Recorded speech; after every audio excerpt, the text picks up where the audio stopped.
কিন্তু আমরা সম্মানিত জায়গায় অবস্থান করবো।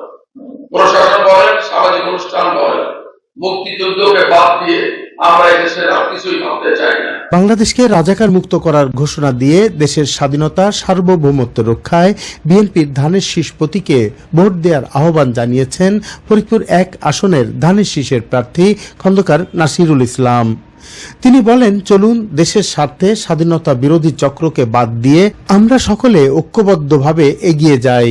শনিবার দুপুরে ফরিদপুরের বোয়ালমারী উপজেলার মুক্তিযোদ্ধা ও তাদের পরিবারের সাথে মতবিনিময়কালে তিনি এসব কথা বলেন। এ সময় তিনি আরো বলেন, যারা এদেশের স্বাধীনতাকে স্বীকার করেনি এবং এখনো মুক্তিযুদ্ধ নিয়ে বিরূপ মন্তব্য করে তাদের সাথে আমাদের কোনো সম্পর্ক নেই, আগামীতেও থাকবে না। মুক্তিযোদ্ধারা সর্বোচ্চ সম্মানে ভূষিত হবেন বিএনপি ক্ষমতায় আসলে। মুক্তিযোদ্ধা সংসদ বোয়ালমারী শাখার আহ্বায়ক অধ্যাপক আব্দুর রশিদের সভাপতিত্বে প্রধান অতিথি হিসেবে উপস্থিত ছিলেন ফরিদপুর 1 আসনের বিএনপির মনোনীত প্রার্থী খন্দকার নাসিরুল ইসলাম। এ সময় মুক্তিযোদ্ধা নেতৃবৃন্দ উপস্থিত ছিলেন। সকলে মিলে এই দেশের উন্নয়নের জন্য শুধুমাত্র স্বাধীনতা বিরোধী চক্রটাকে বাদ দিয়ে আমরা একসঙ্গে এগিয়ে যাব। আমরা এই দেশটাকে পুলিশি রাষ্ট্র বানাতে চাই না। কোন পুলিশ অন্যায় ভাবে কোন মানুষের উপর মজলুমের হস্তক্ষেপ করতে পারবে না। এটা আমাদের মূলনীতির একটি নীতি।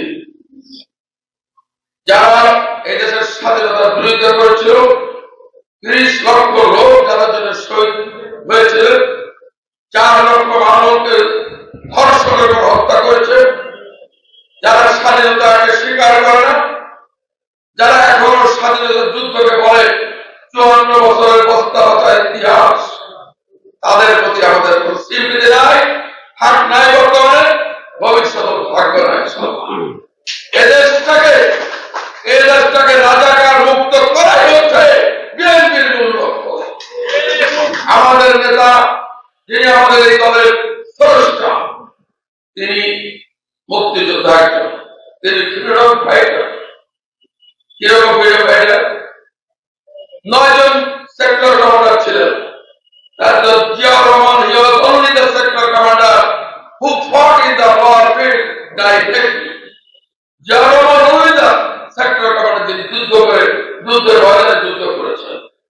আপনাদের এখানে অনেক কমান্ডার আছে, বিগত দিনে শুনছি, জেলার কমান্ডার, ওই বিভিন্ন জায়গার কমান্ডার, কোন জায়গায় রাজাকারের ভিতরে গুলি ফুটাইছে সেটা আমি শুনিনি।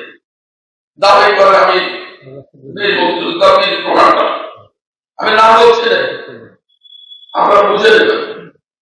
বাট যেসব মুক্তিযোদ্ধারা জীবন বাজি রেখে পাকিস্তানি হানাদার বাহিনী, রাজাকার আলবদর আল শামসের বিরুদ্ধে যুদ্ধ করেছে, তাদের প্রতি আমাদের বিনম্র শ্রদ্ধা এবং স্যালুট